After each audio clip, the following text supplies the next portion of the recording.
নমস্কাৰ বন্ধু বান্ধৱীসকল, আপোনালোকে জানেনে কিছুমান মানুহে অতি কম সময়তেই ডাঙৰ ডাঙৰ সমস্যা সমাধান কৰি ল'ব পাৰে।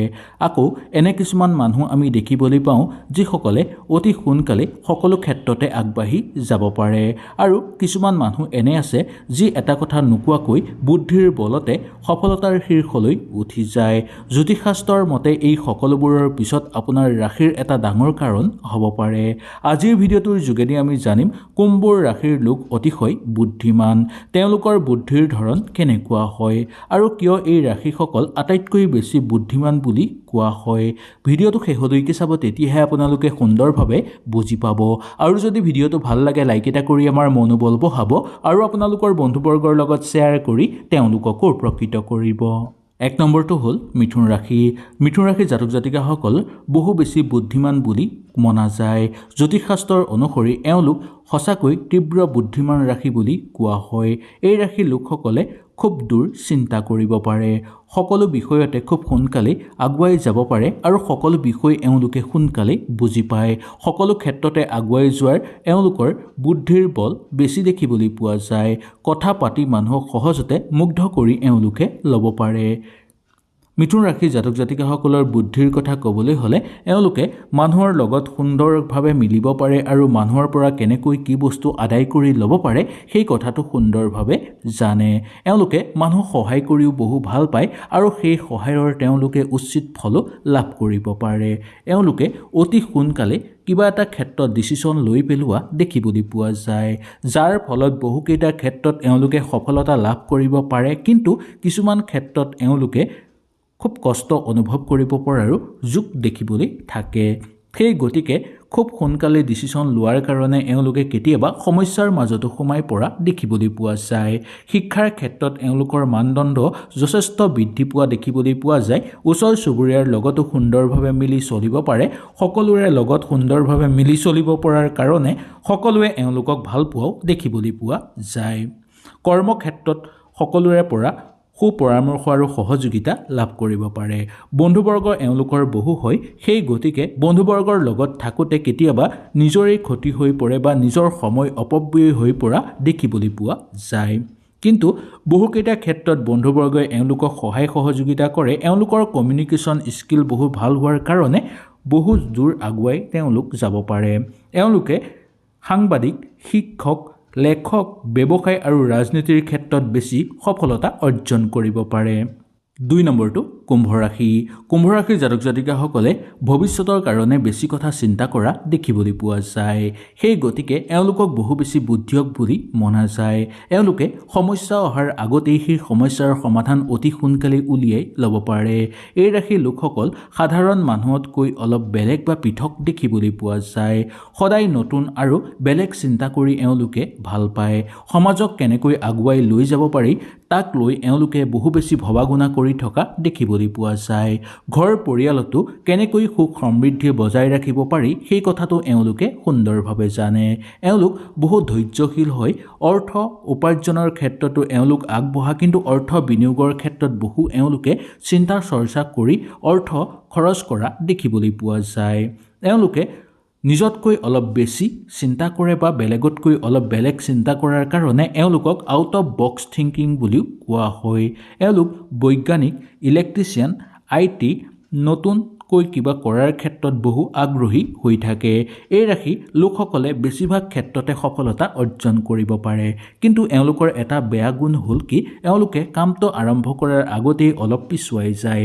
যদি সেই কামটো আৰম্ভ হৈ যায় তাৰপিছত তেওঁলোক কেতিয়াও ৰৈ নাথাকে, কিন্তু কামটো আৰম্ভ হোৱাৰ আগত তেওঁলোকে অলপ ৰৈ যোৱা দেখিবলৈ পোৱা যায়।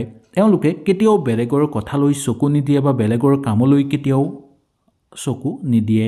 নিজৰ মতে চলিবলৈ চেষ্টা কৰে আৰু নিজৰ কামত বেছি গুৰুত্ব দিয়াৰ কাৰণে এওঁলোকে বহুকেইটা ক্ষেত্ৰত সফলতা অৰ্জন কৰিব পৰা যোগ দেখিবলৈ পোৱা যায় বা এওঁলোকে বহুকেইটা সফলতা অৰ্জন কৰিব পাৰে। বহু ক্ষেত্ৰৰ পৰা এওঁলোকে সুনাম কঢ়িয়াই আনিব পাৰে। ঘৰ পৰিয়ালত সুখ শান্তি দিব পাৰে আৰু ঘৰ পৰিয়ালক কেনেকৈ ৰক্ষা কৰিব লাগে এওঁলোকে সুন্দৰভাৱে জানে। 3 নম্বৰটো কন্যা ৰাশি। কন্যা ৰাশিৰ লোকসকল বহু বেছি বুদ্ধিমান হয়। এওঁলোকৰ ল'ৰাই হওক বা ছোৱালীয়ে হওক সকলোবোৰ বহু বেছি বুদ্ধিমান হৈ পৰা বা বুদ্ধিমান দেখিবলৈ পোৱা যায়। এই ৰাশিৰ লোকসকলে সৰু সৰু ভুল অতি সহজতে ধৰিব পাৰে। বেলেগে যদি এওঁলোকক হিংসা কৰে এওঁলোকে অতি সহজতে তেওঁলোকক চিনাক্ত কৰিব পাৰে আৰু তেওঁলোকক প্ৰত্যুত্তৰ দিবলৈও এওঁলোক অতি সোনকালে সাজু হৈ থাকে। কোনো কাম আগতেই নভবাকৈ এওঁলোকে কেতিয়াও নকৰে। কোনো কাম কৰাৰ আগত এওঁলোকে 10 বাৰ বেছিকৈ ভাবি গুণি চায়। সেইকাৰণে কৰ্মক্ষেত্ৰত এওঁলোকে খুব কমহে বিফলতা পায়। বেছিভাগ ক্ষেত্ৰতে এওঁলোকে সফলতা অৰ্জন কৰিব পাৰে। পৰিকল্পনা কৰিহে এওঁলোকে কামবোৰ কৰা দেখিবলৈ পোৱা যায়। পৰিকল্পনাৰ অবিহনে কেতিয়াও এওঁলোকে কাম নকৰে। কন্যা ৰাশি জাতক জাতিকাসকলে ডাটা এনালাইচিছ, মেডিকেল ফিল্ডত, একাউণ্টেণ্ট, মেনেজমেণ্টৰ ক্ষেত্ৰত বেছিভাগেই ক্ষেত্ৰত সফলতা অৰ্জন কৰিব পৰাৰ যোগ দেখিবলৈ পোৱা যায়। ঘৰুৱা ক্ষেত্ৰতো এওঁলোকৰ অনুকূল প্ৰভাৱ দেখিবলৈ পোৱা যায়। ঘৰখন কেনেকৈ আগুৱাই লৈ যাব পাৰি, ঘৰখন কেনেকৈ সমাজৰ মাজত আগুৱাব পাৰি সেই কথাটো এওঁলোকে বেছি গুৰুত্ব দিয়ে। অৰ্থৰ উপাৰ্জনৰ কাৰণে এওঁলোকে যিমান দূৰ পাৰে কষ্ট কৰি যায়। কিবা কাম যদি বহুদিনৰ পৰা ৰৈ থাকে বা কৰিব নোৱাৰে তেতিয়াও এওঁলোকে কেতিয়াও সেই কামৰ পৰা আঁতৰি নাযায়। সেই কাম সুচাৰুভাৱে কৰে আৰু সেই কাম সম্পূৰ্ণ কৰিলেহে তেওঁলোকে শান্তি অনুভৱ কৰে। ঘৰৰ মানুহৰ আশা এওঁলোকে অতি সোনকালে পূৰণ কৰিব পাৰে। সকলোৰে মন বুজিবলৈ এওঁলোকে সক্ষম হয় আৰু সেই সকলোৰে মন বুজাৰ ফলত তেওঁলোকৰ সকলো দুখ কষ্ট আৰু সকলো সপোন পূৰ্ণ কৰিবৰ কাৰণে এওঁলোকে দিনে ৰাতিয়ে কষ্ট কৰা দেখিবলৈ পোৱা যায়। ঘৰৰ পৰা সকলো বেয়া শক্তিও এওঁলোকে আঁতৰ কৰিবৰ কাৰণে বহু ধৰণৰ কাম কৰি থাকে। সেই গতিকে ঘৰৰ মানুহৰ প্ৰিয় বুলি ক'ব পৰা যায় এওঁলোকক। সামাজিক ক্ষেত্ৰত সুনাম অৰ্জন কৰিব পাৰে আৰু শিক্ষাৰ ক্ষেত্ৰত এক নিৰ্দিষ্ট মান যশ বুটলিবলৈও সক্ষম হয়। 4 নম্বৰটো বৃশ্চিক ৰাশি। বৃশ্চিক ৰাশি জাতক জাতিকাসকলৰ অতিশয় বুদ্ধিমান বুলি ক'ব পৰা যায়। এওঁলোকে অতি সহজতে সকলোৰে মন বুজি পাবলৈ সক্ষম হয়। এওঁলোকে যি কাম কৰিব সেই কাম আগৰ পৰাই এওঁলোকে নিৰ্বাচন কৰি থয় বা আগৰ পৰাই এওঁলোকে সেই কামৰ কাৰণে যা যোগাৰ কৰি থয়। মানুহৰ মন অতি সহজতে পঢ়িব পাৰে, সকলোৰে লগত সুন্দৰভাৱে মিলি যাব পাৰে আৰু তেওঁলোকৰ কৰণীয় কামবোৰ বেছিভাগ সময় এওঁলোকে কৌশলতাৰে কৰা দেখিবলৈ পোৱা যায়। শত্ৰুকো এওঁলোকে নিজৰ পক্ষলৈ আনি ল'ব পাৰে। ঘৰৰ মানুহৰ লগত মোকাবিলা বেছি সুন্দৰ হৈ পৰে বা আন্তৰিকতা বহু বেছি ভাল হৈ থকা দেখিবলৈ পোৱা যায়। ঘৰ পৰিয়ালক সুখ সমৃদ্ধিৰে বজাই এওঁলোকে ৰাখিব পাৰে। নতুন নতুন বস্তু কিনাৰ এওঁলোকৰ বেছি আগ্ৰহ থাকে। অৰ্থৰ উপাৰ্জনৰ কাৰণে এওঁলোকে বহু কষ্ট কৰিব পাৰে আৰু সেই কষ্টৰ উচিত ফলো এওঁলোকে লাভ কৰা দেখিবলৈ পোৱা যায়। কিবা এটা পাবৰ কাৰণে বহু কষ্ট কৰিব লাগে যে সেই কামটো এওঁলোকে সুন্দৰভাৱে জানে আৰু সেই কামটো কৰাৰ ফলত এওঁলোকে বহুদূৰ আগুৱাই যাব পাৰে।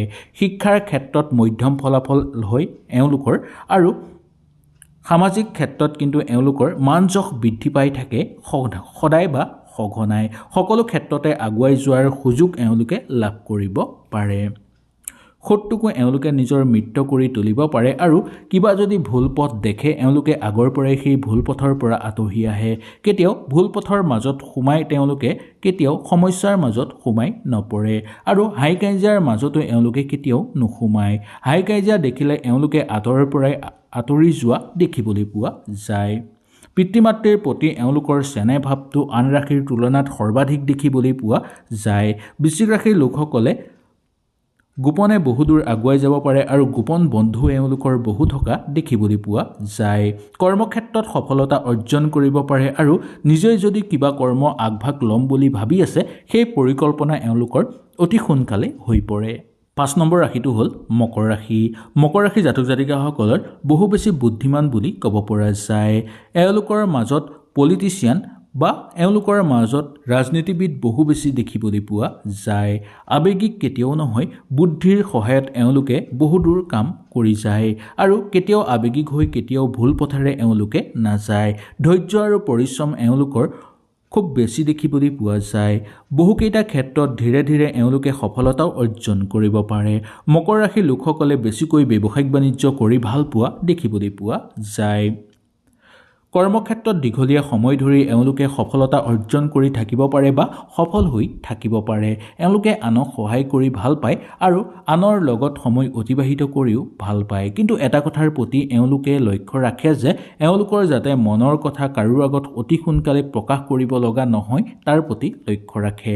মকৰ ৰাশিৰ জাতক জাতিকাসকলে কেতিয়াও মনৰ কথা অতি সহজতে কাৰোৰ আগত প্ৰকাশ নকৰে, যাৰ ফলত শত্ৰুৱে কেতিয়াও অতি সোনকালে সুযোগ ল'ব নোৱাৰে তেওঁলোকৰ পৰা। ঘৰ পৰিয়ালৰ ক্ষেত্ৰত এওঁলোকে সুন্দৰ যোগদান দেখিবলৈ পোৱা যায় বা এওঁলোকৰ সুন্দৰ যোগদান থাকে আৰু কৰ্মক্ষেত্ৰতো এওঁলোকে বহুদূৰ আগুৱাই যাব পাৰে আৰু সহযোগীৰ পৰা পূৰ্ণ সহযোগিতা লাভ কৰিব পাৰে। এওঁলোকে আনক সহায় কৰি ভাল পায়, কিন্তু কোনো ক্ষেত্ৰত এওঁলোকে কেতিয়াও আৱেগিক নহয়। বুদ্ধিৰে এওঁলোকে নিজৰ পথ বিচাৰি ল'বলৈও সক্ষম হয়। সেইকাৰণে কোৱা হয় যে বহু ক্ষেত্ৰত বহু দিন ধৰি এওঁলোকে সফলতা অৰ্জন কৰি থাকিব পাৰে। মনত ৰাখিবলগীয়া কথা এইটোৱেই যে বুদ্ধিমান মানুহে কেৱল পঢ়া শুনাই নহয়, বুদ্ধিমান মানুহৰ আৰু বহু লক্ষণ থাকে। কথা বতৰা, অনুভৱ বা আদান প্ৰদানৰ লগতে পৰিস্থিতিৰ লগত সম্পূৰ্ণভাৱে মোকাবিলা কৰা। প্ৰত্যেক ৰাশিৰ লোকৰ নিজ নিজ শক্তি দেখিবলৈ পোৱা যায়। যদি আপোনাৰ ৰাশিটো আজিৰ ভিডিঅ'টোত পালে তেনেহ'লে নিশ্চয় মোক তলত কমেণ্ট কৰি জনাব। আপুনিয়ে হৈছে গোপনভাৱে বুদ্ধিমান মানুহ। আপুনি শক্তি আপোনাৰ চিনাক্ত কৰিবলৈ শিকক। সঠিক দিশত ব্যৱহাৰ কৰিবলৈ সেই শক্তি সুন্দৰভাৱে শিকিব। যদি আপোনাৰ ৰাশিটো ইয়াত নেপালে বা এই ভিডিঅ'টোত আপোনালোকে নেপালে তেনেহ'লে চিন্তাৰ কোনো কাৰণ নাই, কাৰণ পৰিশ্ৰম আৰু অভিজ্ঞতাই সকলোতকৈ ডাঙৰ বুদ্ধিমানৰ লক্ষণ বুলি কোৱা হৈছে।